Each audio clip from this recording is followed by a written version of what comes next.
On the spin, fires for the win! Got it! The 30, the 20. If he scores, it's over. It's insane. One of the greatest postseason performers ever. Here's Carroll. He's got it. And the Arizona Diamondbacks are headed to the World Series.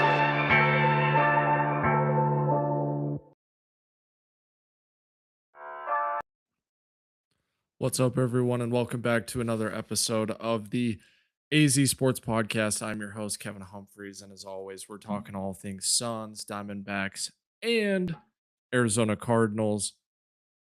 We have a lot to get into today, so let's get into it. Let me take a drink first.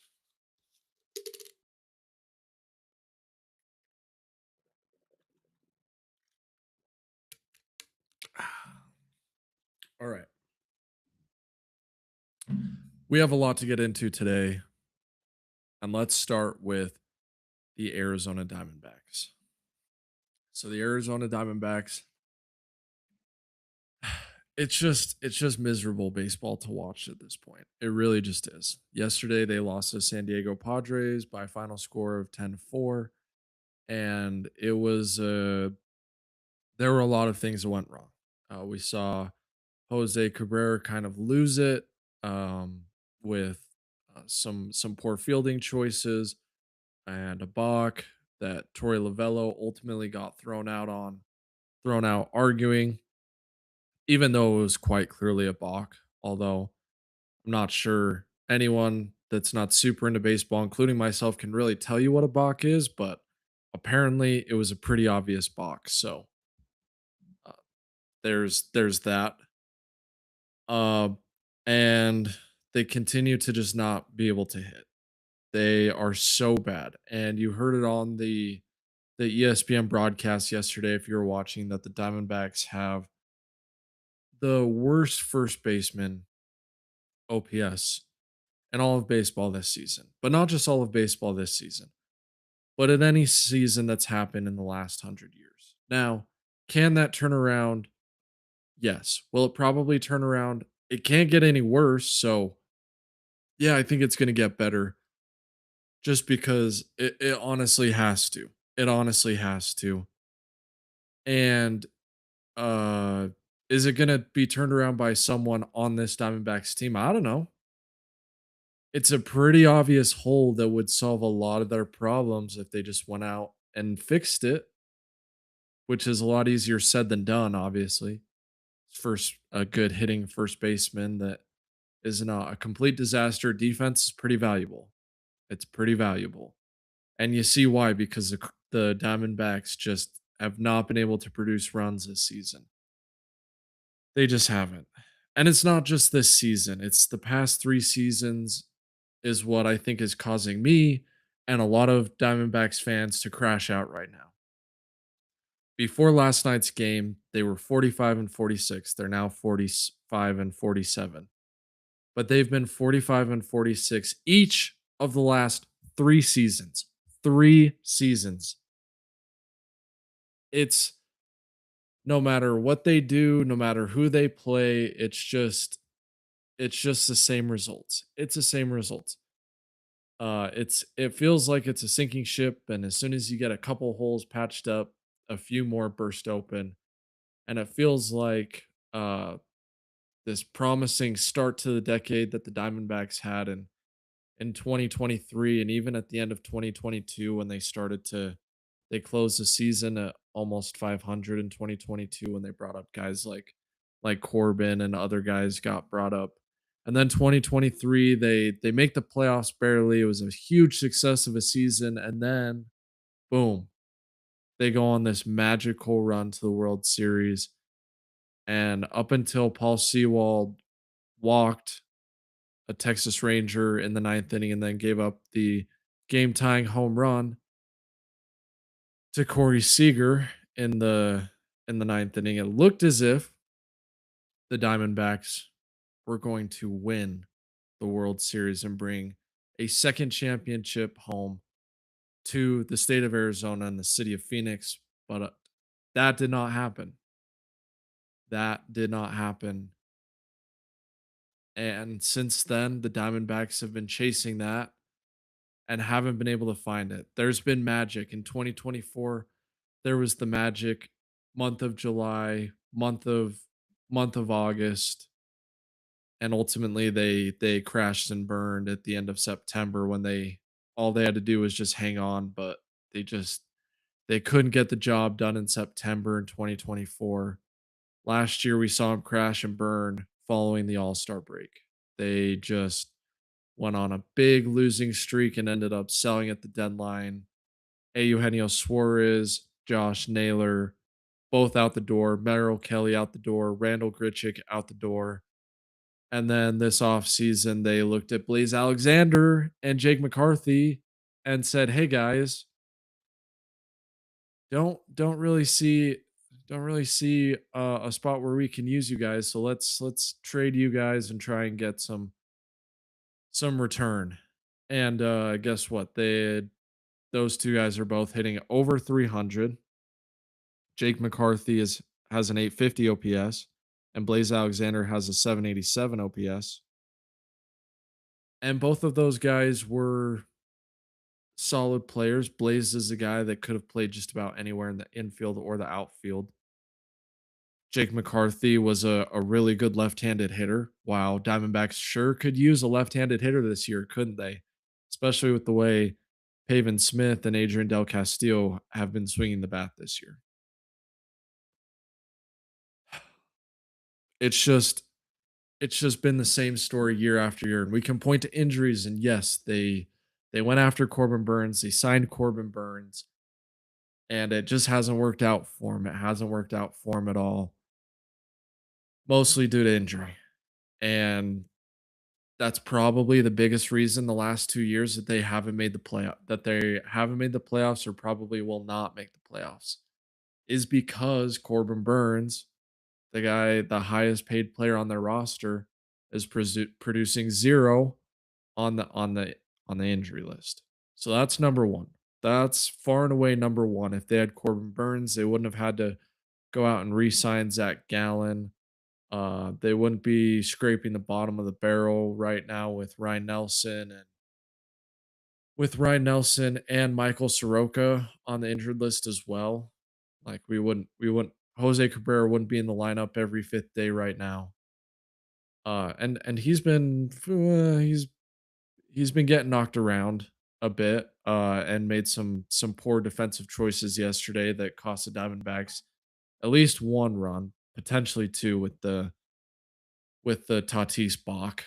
Uh, and it's just been they had all this talent in 2024 and the future looked really bright. And now you look at the Diamondbacks right now, and a lot of the guys that they've pulled up from AAA have not been able to produce consistently. Saw Tommy Troy belt a 2-run home run last night, and he's been the one guy it seems that has really found his footing at the major league level. Ryan Waldschmidt uh, blipped for a few weeks and then crashed.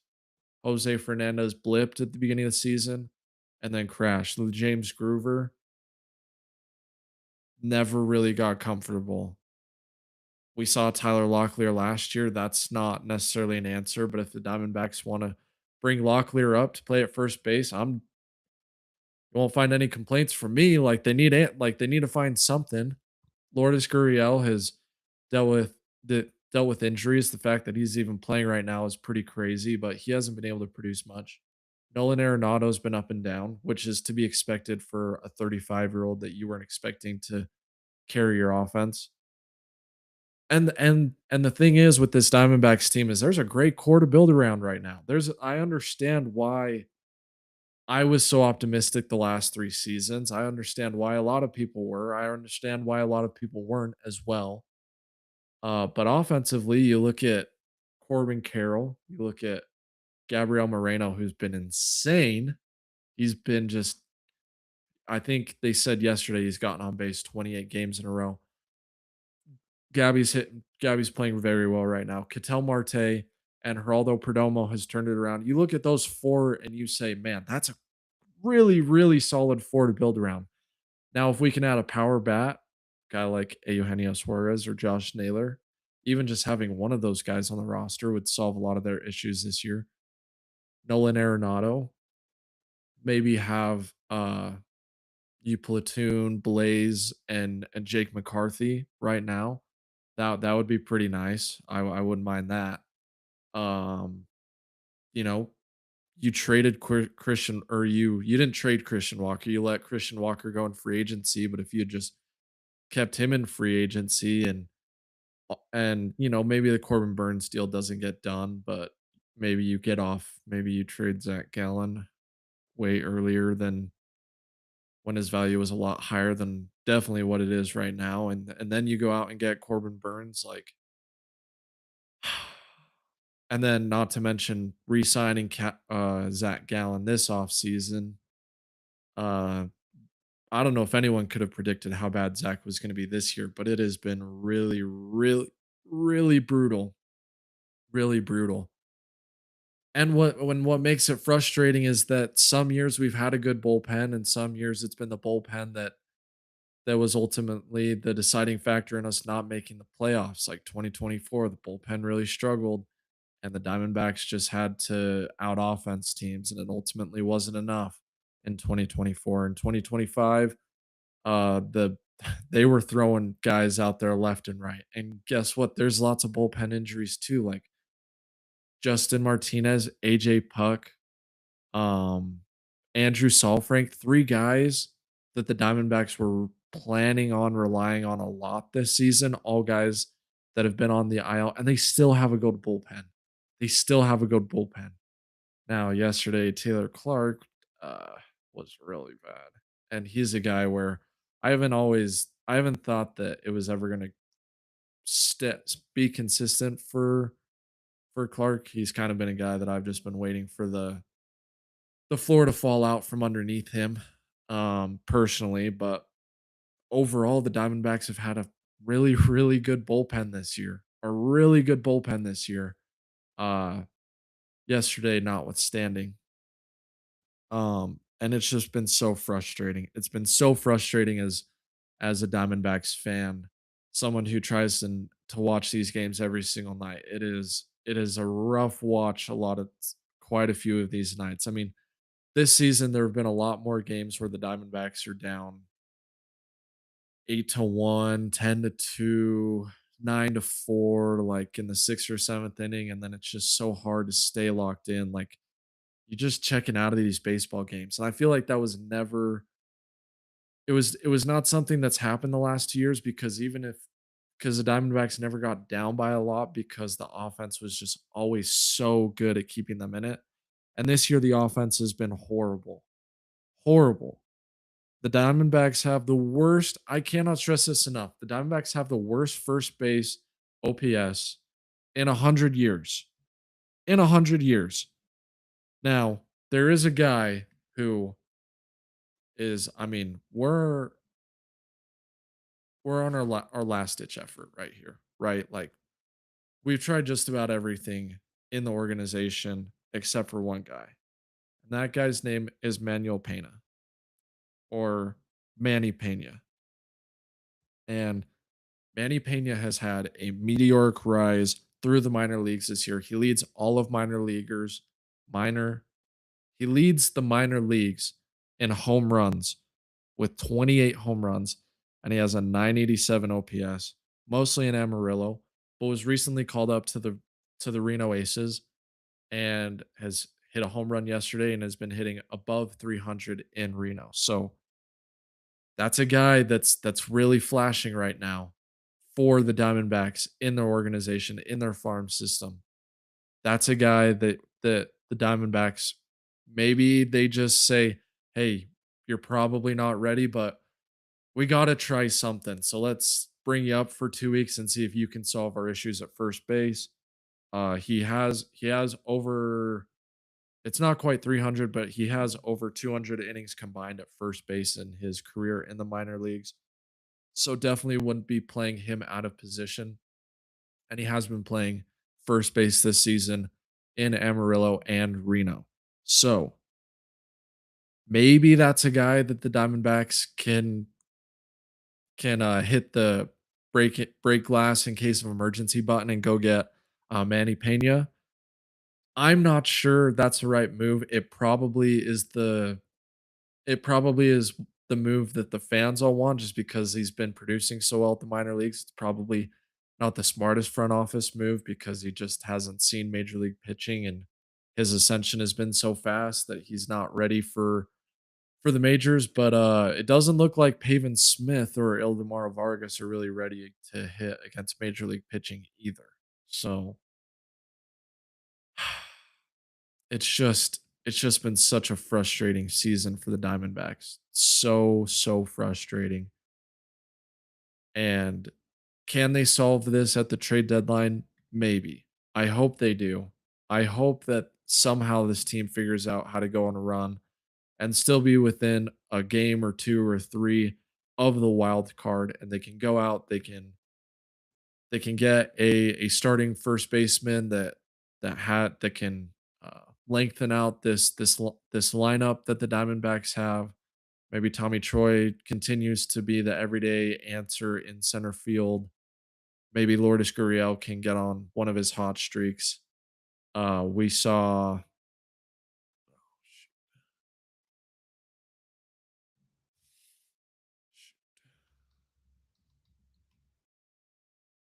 Max Kepler, sorry, brain farted on the name. We saw Max Kepler have a really good game in on Monday against the Padres. He had an RBI single and a big home run blast on Monday. Maybe he can get his back going and he can be the platoon outfielder with Lourdes Gurriel. And combine that with the big four, the top four hitters in the lineup, and maybe you have like a really good offense in the second half of the season. Maybe there's a shot that you can turn it not all the way around, but really get this offense going. And then with as good as the Diamondbacks defense has been, and as good as the bullpen has been, all you need is just the starting pitching to keep you in games, which the two or the main bright side from this week has been Brandon Fott. It has been Brandon Fott. He's yet to give up a run in 2 starts since coming back from Reno. He's changed his delivery. He's no longer going over the head anymore. Is it a case that he was tipping pitches? He says no. Jack Summers thinks yes. Um, but in any case, he's changed his delivery a little bit and looks a lot more comfortable on the mound. He has a lot of pitches that are moving a lot better and that are playing a lot better over the plate, and he's being really aggressive, attacking the strike zone. So it's been good to see Brandon Fott kind of make a comeback, although his performances have been against two of the worst teams in baseball, the Giants and the Padres aren't the worst team in baseball, but they have a really poor offense. I believe they're 29th or 30th in overall runs and OPS and slugging and all those numbers. So they're at the bottom in a lot of offensive categories. And so while Brandon Fott has looked really good against the Giants and the Padres, the question we're really going to get to see how good he looks in Los Angeles this weekend. That'll be that'll be a really good inflection point to see is Fott truly back or were those 2 games just more a product of going against bad offenses more than a product of good pitching. So that's something I'm looking forward um to figuring out. And I mean we can talk about Zach Gallen, but I feel like the Zach Gallen narrative is just we know that he's going to be up and down. We know that there's going to be some bad innings and he probably doesn't have a whole lot of trade value at the deadline, so uh probably just stuck with him and then if somehow the Diamondbacks are in a playoff push at the end of the season and Fott's pitching well and Ryan Nelson comes back and Corbin Burns comes back, is Gallen the guy that gets moved to the bullpen or just let go? I don't know. Like I don't know what the Diamondbacks have the stomach for. Like Is that something that we could see happen down the road? We'll see. I doubt the Diamondbacks get their pitchers back healthy at the end of the season, just the way things kind of go in baseball. So I think he'll be in the rotation until the end of the season. Can the Diamondbacks make a playoff push? Yes, they can, but the offense has to turn around. And I just cannot watch another Pavin Smith at bat. I feel like the only reason that they've kept Pavin Smith up and given him so much of a leash is because he must be playing through it an injury and rushed him back because they felt like, hey, as soon as he can even like try and get at bats, like it's worth it. And he must be playing through like a my in my guess, I'm not reporting this. I have know nothing, but my guess is that Pavin to be given this long of a leash, it's because he's playing through an injury that they just and it would be unfair to Pavin to DFA him because they brought him back from an injury that he probably should have taken longer to come back from. Whether that was more appearances in AAA, whether that was him going back on the IL and getting things figured out. My guess is that's why. But we've also seen them give a guy like Eugenio Suarez a whole half of a season length of leash before almost pulling the plug. Maybe maybe they believe Pavin's similar to Eugenio Suarez, but really we haven't seen Pavin play very well in 2 seasons. 2025 was a down year for Pavin. He started hot, but then ultimately injuries and poor hitting um, kind of made his season a little stale. And in 2024, he had a really good year. He had a good enough year that the Diamondbacks were like, "Hey, Jock Peterson, like we love you, but we're gonna let you go because Pavin Smith was performing really well as well." And just hasn't been the case this year for Pavin. And I hope he can turn it around. It would be super nice if he could turn it around, but just watching him come up yesterday with runners on base multiple times and not being able to move runs, striking out, flying out, just it just seems to be like he has lost all of his confidence. If you're watching, you've lost all confidence in Pavin Smith. Maybe you never had any to begin with, but it seems like this is the end of the road for him, and I can only imagine the reason why he's still on the roster is because that elbow injury that he was coming back from, they rushed him back quick, and it would just be unfair to him to DFA him, especially when they just don't have any other answers right now. They just don't. I mean, their best answer right now that you can think of is probably the guy that was in Amarillo like a month ago. So that's the state of this Diamondbacks team. Over the course of 3 years, they've continually let talent go out the door and haven't been able to replace it to the point where right now they look like this is the end of the road for just about everyone on the roster that's not in the big four. Man, that was just 20 minutes on the Diamondbacks. Hopefully, hopefully, the Suns and Cardinals talk doesn't go that long. So let's get into the Phoenix Suns. The Phoenix Suns Summer League starts tomorrow, as of this recording, Thursday, July 10th. And they play Sunday and they play, I believe, Tuesday. And then they have another game, at least one more game, TBD after that. But it's not wins and losses that matter in Summer League. It's about seeing your young players, your first, second, and hopefully not third year players, but sometimes third year players play in the Summer League and kind of showcase how they've gotten better over the offseason or showcase that they might not be an NBA player. And for the Suns, there's three guys that I am really interested to watch, and four guys that every Suns fan should be watching during the summer league. And for this Suns summer league, I have 5 questions surrounding that group of 4 players. And the first question is, Is Rasheer Fleming going to play his way off the court in a good way this year with how much stronger and better he should be from last season? So here's what we know about Rasheer Fleming. Rasheer Fleming, according to him and Kellen Olson, I believe, was the one who tweeted this out, said that Rasheer's like 240, 250, and he's put on a ton of weight and he is like fully grown into an NBA body. He's ready to play against a lot of different players. He's not going to get pushed around anymore. And in the summer league, he should look honestly like a man amongst boys. He should look like a man amongst boys. And then combine his physical stature with potentially like a really good 3-point shooting game, uh, showcasing an ability to like get to the rim, finish well, finish strong. Like in summer league, you want your second year players to look so good that they don't even finish playing in summer league because they look too good. It's what Devin Booker did in his second year of summer league. It's what basically every good to goodish to really good to great NBA player has done.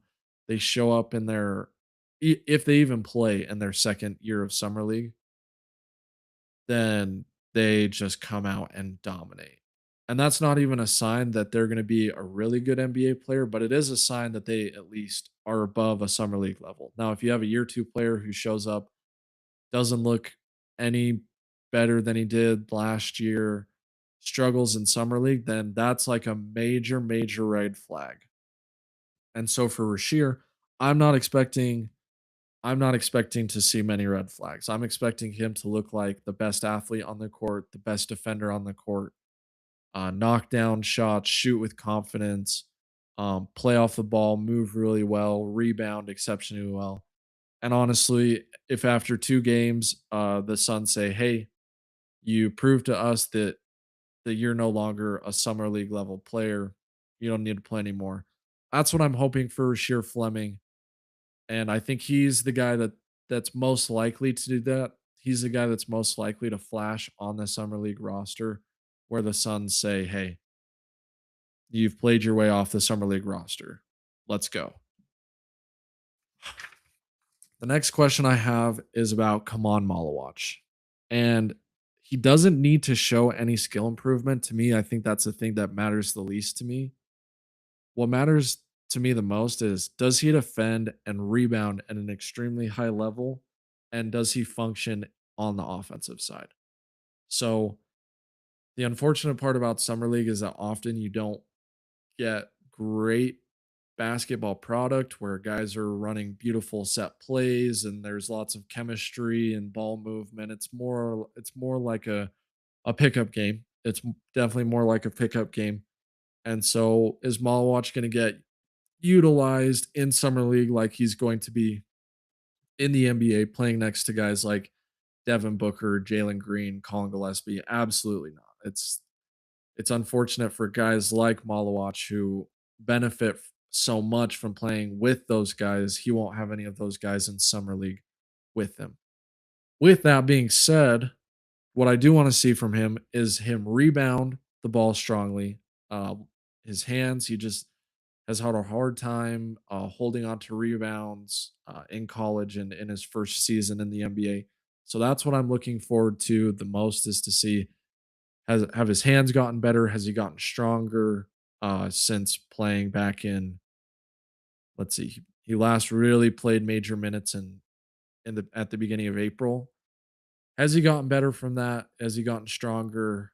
Um, does he look good on defense? Is he affecting ball handlers and pick and roll defense? Is he contesting everything at the rim? Is he forcing guys to go into the lane and turn around or go through the lane without shooting because of his size and presence? I just want Kaman Malawach to look like a dominant defensive big. And then on offense, hopefully the Suns and the guys that they have on the roster can look for Malawach and find Malawach on drives, driving kicks. Maybe Malawach shows us, "Hey, I've been working on my 3-point jumper, uh, and it's gotten a lot better." Maybe he can get to the free throw line and shoot better from the free throw line. Those would all be positive signs. I think Malawach just needs to play a lot of basketball. He's a guy that uh, didn't start playing basketball till late into his life, like 14 years old. So I think honestly, just the more basketball experience he gets, the better. So even if he looks dominant in summer league, just play him, play him the whole summer league because he just needs reps, and it will be and hopefully in summer league he can get a lot of reps. All right. The next guy that I have a question about is Koa Pete. Now we know Koa Pete, and he said so, is he wants to lead the league. He wants to lead summer league in offensive rebounding. And I believe him. I think that's pretty attainable for his physical presence and how good he is and how physical he is. But what I want to see from Koa Pete is a guy, even if the jump shot doesn't go in, I want to see a guy who's confident on offense, looking to score. Whether that's it doesn't have to be shooting the three, but I want to see a guy on offense who, even if he misses a lot of shots, I want to see a guy who is not afraid to take shots. Honestly, I want to see a guy who's aggressive on offense, getting to the basket. I want to see a guy who's aggressive, looking for his pull up jump shot. Something that he was really good at Arizona was the intermediate mid range game and scoring out of that. They it was I don't remember who they play in the Elite 8, but, like, he pretty much oh, it was Purdue, Purdue. Against Purdue, he just kind of took over in the mid-range area to create some separation in that second half. He led Arizona in scoring in the NCAA tournament after having kind of a not a letdown, not a letdown kind of performance in the Big 12, but because of injuries and just how stacked that Arizona team was. He didn't have this like big scoring Big 12 conference season that a lot of people thought he might have. But in the tournament, he showed flashes of it, and I hope to see a guy who's really aggressive on offense and obviously showcases his ability to rebound and defend and just play smart basketball at a high level. I think those are all givens with him. So what I want to see from him is a guy who's aggressive, trying to score the basketball and create for others. The last guy that I have a question about is Kobe Brea. And does he look like a summer league player or an NBA player? Already talked about this a little bit, just general summer league. But if Kobe Brea is gonna have a career in the NBA, he's gonna have to show up this summer league and shoot the lights out of the ball. He's gonna have to he's gonna have to score at a really high level, and he's gonna have to prove that, hey, like I might get picked on in the NBA, but like none of these like I'm not gonna get picked on in summer league on the defensive end. So does he look like an NBA player? An NBA player should dominate summer league, or at least be the best players on the court in summer league, maybe not dominate, because we've seen a lot of like fringe level NBA guys dominate summer league. Just like 30 pieces, like all of that. So Kobe Brea should be one of the Suns' leading scorers. I think he gets a ton of rotation minutes in all of the Suns summer league games. And like how does he look? Does he shoot the ball well? It's basically it's this summer league is not just an audition for the Phoenix Suns, but it's also for the other 30 teams in the NBA because uh, Brea could be off a two-way contract halfway through the season, or if he doesn't play well in training camp, he could be gone by then too. So he has to prove himself in summer league, just not just to the Suns, but to a lot of other teams as well. So as far as future careers go, the guy who is needing a big summer league performance the most is Kobe Brea because he's on that two-way contract and was a second round draft pick for the Suns. And the last question that I have for this Phoenix Suns summer league roster is how does the Phoenix Suns front court look playing together for the first time? So obviously it won't be next season or 2026 or probably not even 2027, but in 2028, if you're projecting what the Suns are hoping the starting lineup looks like down the road, it's Devin Booker, obviously. We don't even have to that's just not even a question, right? It's Devin Booker. Pretty much every other spot, you're not entirely sure. Like, are they gonna bring Green back, extend Green, the Dylan Brooks extension? Is that gonna happen? Miles Bridges, they're gonna extend him, but like, is he a long-term guy on the Suns or just a guy that they're gonna flip after, you know, maybe creating even more value for him? Mark Williams, like the plan is for Malawatch to be the guy in a year or two. So the future Phoenix Suns front court, if you're projecting it right now, it's Kaman Malawatch at center. It's Koa Pete at power forward, and it's Rasheer Fleming at the three. That gives the Suns a jumbo, super big, super athletic, incredibly good rebounding defensive front court. Now, even if one of those guys isn't a starter, all three of those guys are going to be playing huge rotation minutes and will be spending a lot of time on the court together. And the very first time we get to see this as Suns fans is in this summer league, which is really exciting. It is so exciting that we get to see hopefully the future of the Suns organization in Koa Pete, Kaman Malawach, and Rasheer Fleming. And it's going to be interesting to see how these guys look playing together. Is there chemistry right away? Are Koa Pete and Rasheer Fleming going to be able to play together without it looking too clunky and redundant? Can Pete and Malawach coexist on the floor at the same time with neither being a threat to shoot from three? What is it going to look like? Can the Suns be the best defensive summer league team?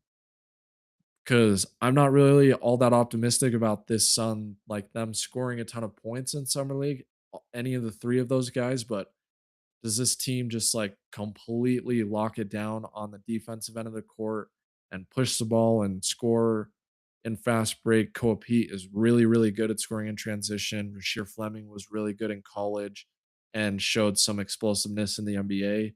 Scoring in transition, Can Malawach be that anchor in the middle that we've been looking for? And does Fleming and Pete make him look even better because they're just so big, strong, physical guys? Like there's so many questions about how those three are going to coexist in summer league. So I'm hoping personally that we get to see those three play a lot of minutes together, play all 4+ games that they're going to play in summer league together. That's what I want to see. I want to look at those three and say, "Hey, this is the future front court of the Phoenix Suns." I want to get excited about it. I want to see flashes of incredible potential from all three of those guys. If it doesn't look good at all, you know the deal. It'll be it'll be the Suns looking to, like, if those guys follow the Ryan Dunn path, they won't have much trade value. They won't have much value at all, and then it'll be Devin Booker surrounded by a bunch of nobodies again in a couple seasons, and he's just he's just been in that position too many times in his career. It's honestly unfair to him. He just is not. He's just had a very unpredictable and unfortunate career outside of his 3 to 4 year run with Chris Paul and Kevin Durant. So I'd hate that for him. And I know that I'm sure there will be a lot of the team in summer league. I mean, these guys are super close, so I'm excited to see. I'm excited to see Colin Gillespie and Jordan Goodwin and a bunch of those guys in the stands losing their minds when Malawach does something incredible or for sure Fleming has a monster dunk. So I'm excited for to see that as well. Hopefully we get to see the Suns chemistry that was so good last season. Hopefully that continues into summer league and we see a group that's close come even closer. Like And, as much as this summer league probably isn't about this season specifically with who else the Suns have on the roster, this summer league will help us determine whether or not we should be excited about the future young draft picks from the Phoenix Suns for the next 2 to 3 seasons or not. Woo. 17 minutes on the Suns, guys.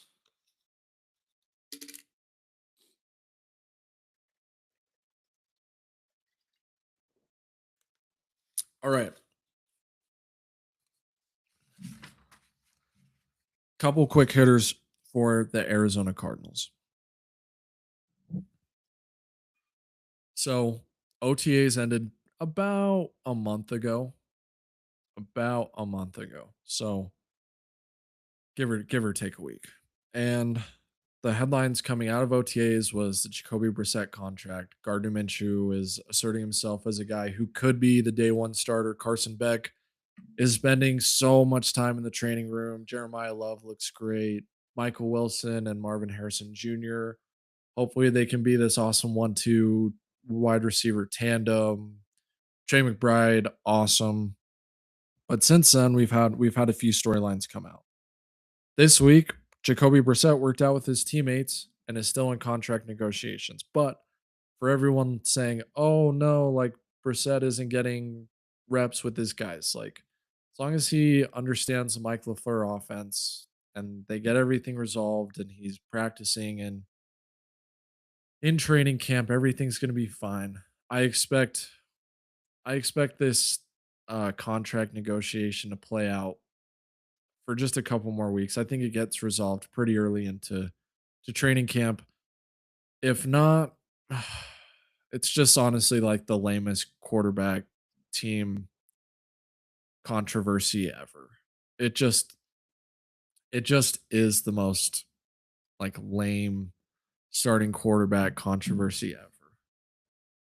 Because this Cardinals team is going to win what? Like 3 games this year, like Jacoby, look in the mirror, but also Cardinals just like if he's your starter, just give him a few million more than Gardner Minshew and shake hands, call it a day, and then guess what? Brissett's probably not on the team next year. Uh, but he was working out with teammates, and so any thought as to if there's any fracture in the locker room between the teammates? I don't think so. He was working out with a lot of the guys, so uh, I'm not I'm not expecting this contract negotiation to have any impact on Brissett's job as a starter right now. 2 weeks into training camp, that'll change, but right now, Brissett seems to have a good relationship with all the guys, and if he truly is the starter and the Cardinals meant what they said in May, then he's going to be the starter at the beginning of the season. Uh, Another storyline that came out was that Trey McBride was lowballed by the Arizona Cardinals. So it seems like the Cardinals have a habit of trying to lowball guys. And this is really, really bad because McBride was one of the best tight ends in the NFL. And the Cardinals tried to really lowball him and offered him 12 million where now he's making a lot more. He's I believe it's 18 and a half to 19 million a year. But he talked about how maybe he was just going to play one more year in Arizona and then move on with how low the Cardinals' first offer was to him. And obviously it's contract negotiations. Like you can't just I mean, probably what the Cardinals should have done if they're a good organization, they just say, "Hey, Trey, here's $76 million for 4 years. You're the highest paid player in the NFL."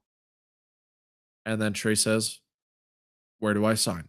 Ideally, that's how it should work. And maybe the Cardinals could have done the, "Hey, we'll pay you 16." And then McBride says, "Well, I want 20." And then they settle on 18 or 19, right? It shouldn't even have had to been a negotiation. That's the part that sucks. It shows that Michael Bidwell and this ownership group and this front office are still operating like a sad, sorry NFL franchise. And that, above all else, is going to have to change before the Cardinals are ever able to compete for a Super Bowl again.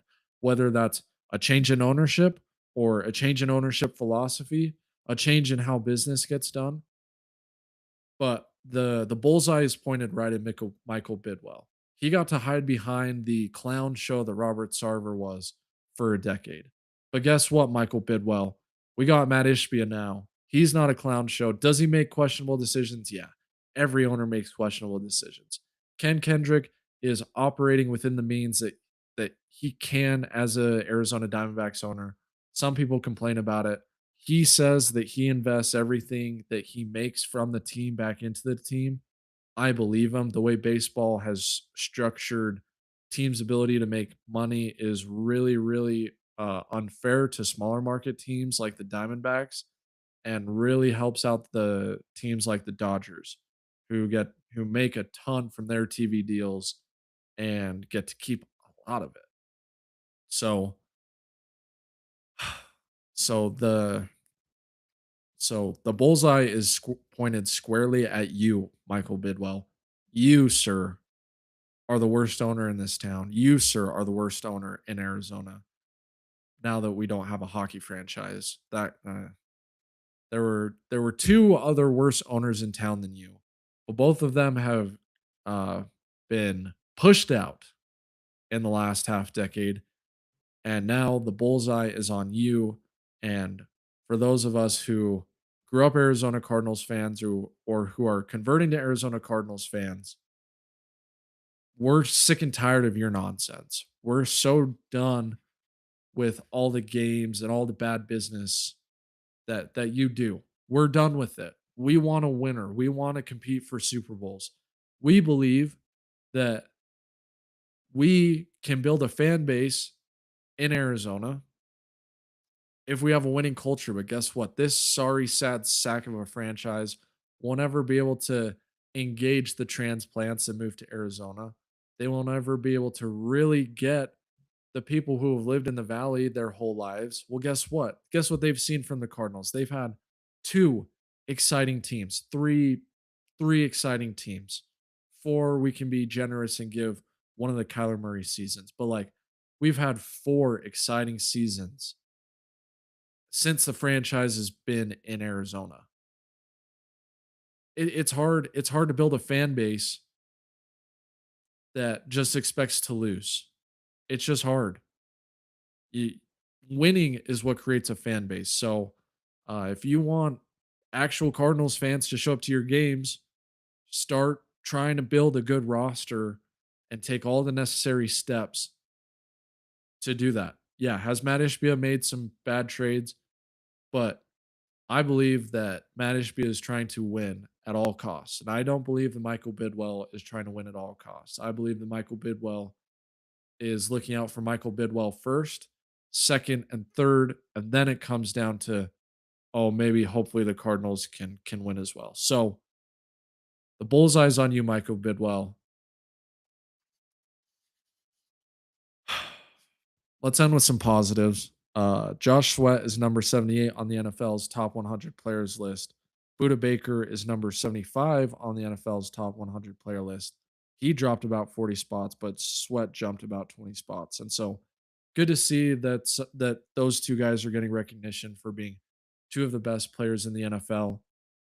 But now that those two guys are have been announced, is there anyone outside of Trey McBride that we think is going to be on that list? Is I don't know, like Jeremiah Love probably won't be on the list, just because he hasn't proved anything. But like Michael Harris, or excuse me, Marvin Harrison and Michael Wilson, I don't think either of those two guys are going to make the list. Um, I don't see anyone else on the Cardinals defense making the list. Hopefully, Will Johnson can be a lockdown corner this year and get onto the list next year. Maybe Walter Nolan can do the same thing, but outside of Trey McBride, I don't know if any other Cardinals player is going to make this list, which is unfortunate. Maybe the Cardinals go out and they get Baker Mayfield, who is in contract negotiations of his own with Tampa Bay. Oh, that would be another guy on the list, and then that would, definitely set us up to compete this year. And uh, maybe if they don't compete this year, then you pick Jeremiah Smith at the top of the draft next year. But that's the Arizona Cardinals talk. That's the Arizona Sports Podcast. Thank you so much for watching. I hope to see you next time. Go Suns, go Cardinals, and come on, miserable Diamondbacks. Let's at least go split this series and beat those Dodgers.